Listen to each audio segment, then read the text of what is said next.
Assalamualaikum warahmatullahi wabarakatuh. Berjumpa kembali dalam video Sejarah Indonesia kelas 11 semester 2. Pada video kali ini kita akan membahas mengenai peristiwa proklamasi kemerdekaan Indonesia. Topik materi yang akan kita pelajari dalam video pembelajaran kali ini yang pertama adalah kekalahan Jepang terhadap sekutu. Yang kedua adalah awal sebelum peristiwa proklamasi, dan yang ketiga adalah peristiwa proklamasi kemerdekaan Indonesia. Mari kita masuk ke topik yang pertama, yaitu peristiwa sebelum kemerdekaan Indonesia. Sekutu berhasil menguasai Pulau Iwo Jima sebagai markas terdepan sebelum penyerangan ke pusat Jepang. Perintah Jenderal Thomas Handy kepada Jenderal Carl Spaatz yang mengizinkan menjatuhkan bom atom ke wilayah Jepang untuk mengakhiri Perang Dunia Kedua.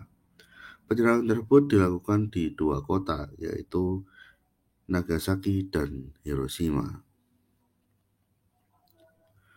Serangan bom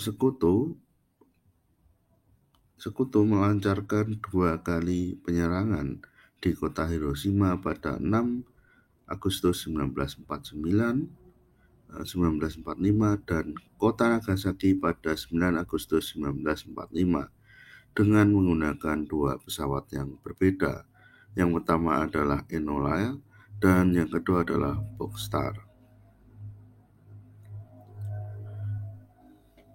Pesawat B-29 menjatuhkan bom atom Little Boy di Hiroshima. Foto ini menampilkan 5 awak darat pesawat Command dan misi Paul Tibbs di bagian tengah. Bom atom yang dibawa untuk dijatuhkan di Hiroshima bernama Little Boy dengan jenis bedil. Kekuatan diperkirakan sekitar 15 kiloton TNT. Bom atom ini dibawa oleh pesawat B-29 Enola. Berikut gambar beberapa foto mengenai ledakan bom atom di Hiroshima dari beberapa jarak. Bom atom Hiroshima dijatuhkan di Jepang pada tanggal 6 Agustus 1945. Foto yang tengah adalah foto darat yang direkam oleh Seizo Yamada dengan jarak kurang lebih 7 km atau 4,3 mil di timur laut Hiroshima.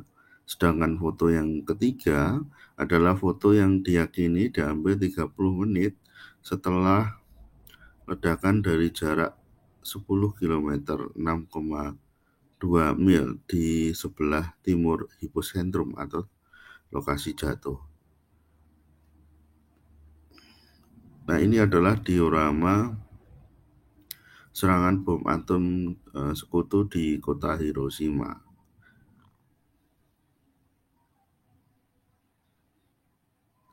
Ini adalah perbandingan kota Hiroshima sebelum dibom, masih banyak padat penduduk, dan setelah dilakukan pengeboman, Hiroshima menjadi kota yang sepi. Beberapa foto akibat dari dampak bom atom yang dilakukan oleh sekutu seperti kubah Genkobu Hiroshima setelah pengeboman hancur total. Kemudian dampak pengeboman bom atom Hiroshima ini dalam kurung 2-4 bulan pertama. Setelah pengeboman terjadi dampaknya yaitu sekitar 90.000 sampai 146.000 orang meninggal di kota Hiroshima. Setelah bom atom dijatuhkan pada tanggal 7 Agustus 1945, Marsikal Terauchi yang berada di Vietnam ini memberikan janji kemerdekaan Indonesia tanggal 7 September 1945 dan membentuk BPUPKI. Pada tanggal 9 Agustus 1945, 3 orang dari Indonesia yaitu Rajiman, Muhammad Hatta, dan Soekarno terbang menuju Dalat, Vietnam. Tanggal 12 Agustus 1945 di Vietnam tersebut, ketiga tokoh dilantik dan disahkan menjadi anggota PPKI. Dan pada 14 Agustus 1945 kembali ke Jakarta. Namun di sela-sela peristiwa yang terjadi di Asia Tenggara, terutama di Indonesia, terjadi serangan bom atom sekutu yang kedua dengan menggunakan pesawat B-29 Boxcar pimpinan Mayor Kales W. Sweeney bersama dengan awaknya yang menjatuhkan bom atom Fat Man di Nagasaki tanggal 9 Agustus 1945. Artinya setelah itu ketika Pak Soekarno, Hatta, dan Rajiman itu berangkat ke Vietnam. Berikut adalah surat perintah serangan pengeboman Nagasaki pada tanggal 8 Agustus 1945 dikeluarkan untuk menyerang dengan menggunakan pesawat B-29 Boxcar. Gambar tersebut adalah bom atom yang digunakan untuk menyerang di Nagasaki, yaitu bom atom plutonium dengan jenis implosif dengan nama Fat Man, kekuatan sekitar 20.000 ton TNT. Bom ini dibawa oleh pesawat B-29 Boxcar. Beberapa foto yang menggambarkan dampak dari serangan bom atom di Nagasaki yang dijatuhkan tanggal 9 Agustus 1945. Foto yang atas itu menunjukkan adalah kota Nagasaki yang masih sebelum terjadi penyerangan masih utuh, dan foto yang di bawah adalah foto yang setelah terjadi serangan bom atom yang bersih hancur luluh lantak. Dan foto yang ketiga adalah foto dari darat berkaitan dengan dampak dari bom atom di Nagasaki. Kurang lebih korban setiap kota tewas di hari pertama mencapai 39.000 sampai 80.000 orang di Nagasaki. Tanggal 14 ketika Pak Soekarno, Rajiman, dan Bung Hatta pulang dari Indonesia, bertepatan dengan hari itu Jepang menyerah kepada sekutu, ditandai dengan pidato kekalahan kekaisaran Jepang. Pada hari yang sama, Soekarno, Hatta, dan Rajiman baru pulang dari Dalat, Vietnam. Beliau kemudian ditemui oleh Sultan Syahrir pada tanggal 15 Agustus 1945. Sultan Syahrir ini mendengar berita bahwa lewat radio BBC Singapura bahwa Jepang telah menyerah kepada sekutu. Di saat yang sama, Syahrir mendesak untuk segera dilakukan kemerdekaan Indonesia. Namun usulan tersebut ditolak oleh Soekarno dan Hatta. Menjelang peristiwa proklamasi terjadi perbedaan pendapat antara golongan muda dan golongan tua, di mana golongan muda ini berpendapat bahwa Indonesia harus segera diproklamasikan kemerdekaannya. Kemerdekaan Indonesia harus dilaksanakan dengan kekuatan bangsa sendiri. PPKI merupakan bentukan Jepang sehingga dipandang tidak tepat jika kemerdekaan Indonesia dipersiapkan oleh PPKI. Usulan golongan pemuda ini juga ada benarnya karena pada saat itu jika tidak kita bergerak cepat maka semuanya akan menghasilkan hal yang berbeda. Namun di sisi lain yaitu pendapat dari golongan tua diantaranya adalah belum ada berita resmi mengenai kekalahan Jepang. Kemerdekaan Indonesia harus dilaksanakan melalui PPKI yang secara resmi disahkan oleh pemerintah militer Jepang.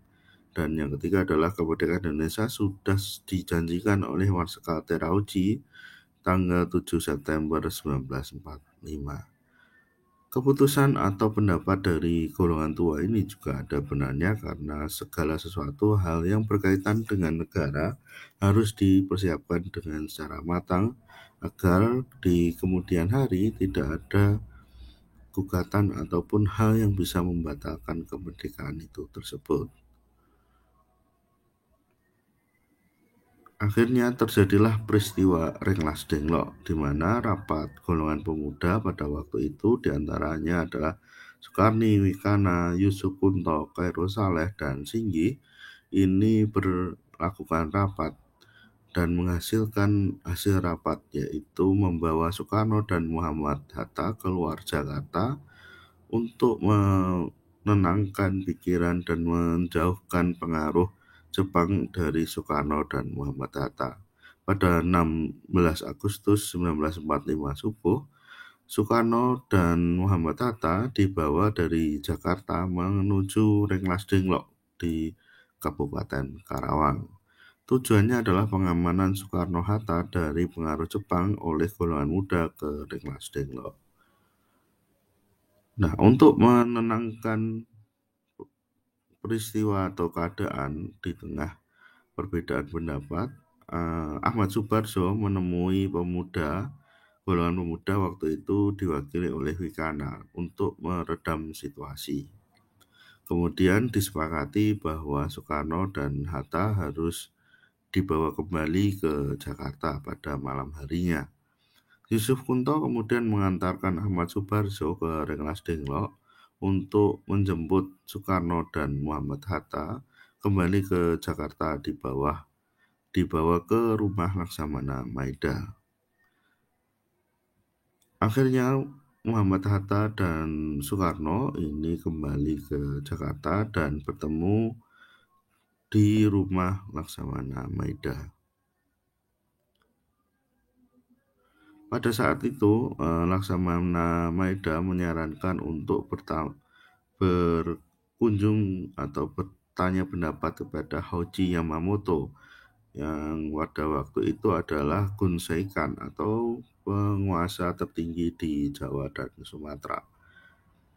Namun usul tersebut untuk melakukan kemerdekaan Indonesia ditolak oleh Hoji Yamamoto karena Jepang harus mempertahankan status quo Indonesia sampai tentara sekutu datang. Akhirnya terjadilah keputusan bangsa Indonesia pada waktu itu. Para tokoh bangsa pada saat itu berunding untuk menentukan nasib bangsa sendiri dan dicapai kesepakatan untuk melaksanakan proklamasi yang dilakukan oleh bangsa sendiri. Selanjutnya yang dilakukan adalah melakukan perumusan teks Pancasila, teks proklamasi di rumah Laksamana Maida. Penyusunan teks proklamasi ini dilakukan oleh Soekarno, Hatta, dan Ahmad Subarjo dengan disaksikan Soekarni, BM Diah, Sudiro, dan Sayuti Beling. Berikut adalah rancangan teks proklamasi kemerdekaan.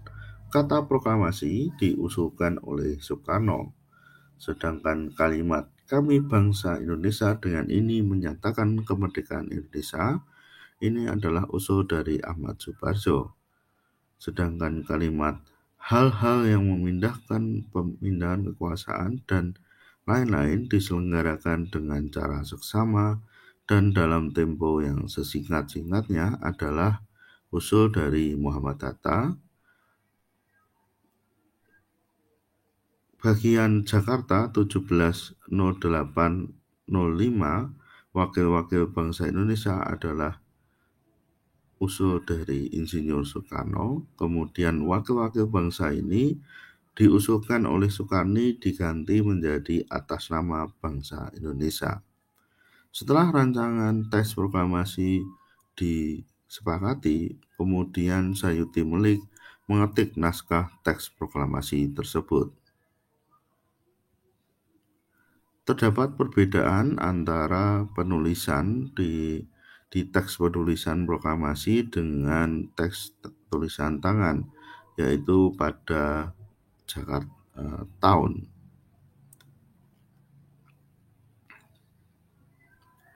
Rencana Proklamasi Kemerdekaan Indonesia. Rencana proklamasi ini pada awalnya dilaksanakan di lapangan Ikada. Namun pada saat itu terjadi pengawalan yang ketat dari tentara Jepang sehingga terjadi perubahan lokasi, yaitu di Rumah Insinyur Soekarno, Jalan Pegangsaan Timur nomor 56. Adapun tokoh yang hadir diantaranya adalah A.A. Marawis, Buntaran Mutarmojo, Latuhari, Abikusno Cokroyuso, Oto Iskandar Dinata, Ki Hajar Dimontoro, Sri Ratulangi, Sartono Sayuti Melik, Pandu Kartawiguna, Tabrani Muwardi, Trimurti, dan A.G. Pringgadikdo. Adapun susunan acara pada saat proklamasi ini diantaranya adalah membacakan teks proklamasi, kedua adalah pengibaran bendera merah putih, dan ketiga adalah sambutan dari Wali Kota Suwiryo dan wakilnya dari Dr. Muwardi. Peristiwa Proklamasi Kemerdekaan Indonesia. Pembacaan teks proklamasi dilakukan pada hari Jumat 17 Agustus 1945 jam 10 waktu Indonesia Barat. Setelah pembacaan proklamasi dilakukan pengibaran bendera merah putih oleh Latif Hadiningrat dan S. Suhud. Dan acara yang ketiga yang terakhir adalah sambutan dari Wali Kota Jakarta pada waktu itu Suwiryo dan Dr. Muwardi. Setelah dilaksanakan proklamasi, dilakukanlah penyebaran berita kemerdekaan Indonesia. Pada saat itu, media yang digunakan diantaranya adalah koran dan radio. Penyebaran berita melalui media massa seperti Suara Asia, Kedaulatan Rakyat, dan lain-lain. Selain di Indonesia, penyebaran berita proklamasi juga dilakukan media massa koran di luar negeri. Selain koran, yang dilakukan bangsa Indonesia pada waktu itu untuk menyiarkan bahwa Indonesia sudah merdeka dengan menggunakan siaran berita melalui alat komunikasi radio. Setelah proklamasi dibacakan, terjadi dukungan rakyat atas kemerdekaan Indonesia. Pengumuman penyerahan Jepang secara resmi disiarkan pada tanggal 22 Agustus 1945. Tentara Jepang mulai ditarik mundur dari wilayah kota ke daerah pinggir. Terjadinya perebutan kekuasaan dan objek vital di berbagai daerah oleh golongan pemuda dan tentara. Dan diakhiri dengan rapat besar di lapangan Ikada pada tanggal 19 September 1945. Dukungan yang lain datang berasal dari Kesultanan Yogyakarta, di mana pada waktu itu Sri Sultan Hamengkubuwono ke-9 dan Sri Pakualaman ke-7 mengeluarkan maklumat, diantaranya isinya adalah negeri Ngayogyakarta Hadiningrat bersifat kerajaan dan merupakan daerah istimewa dari negara Indonesia. Sri Sultan sebagai kepala daerah dan memegang kekuasaan atas negeri Ngayogyakarta Hadiningrat. Hubungan antara negeri Ngayogyakarta Hadiningrat dengan pemerintah pusat negara RI bersifat langsung. Sultan selaku kepala daerah istimewa bertanggung jawab kepada Presiden. Demikian video pembelajaran kali ini. Apabila ada kekurangan saya mohon maaf. Assalamualaikum warahmatullahi wabarakatuh. Merdeka!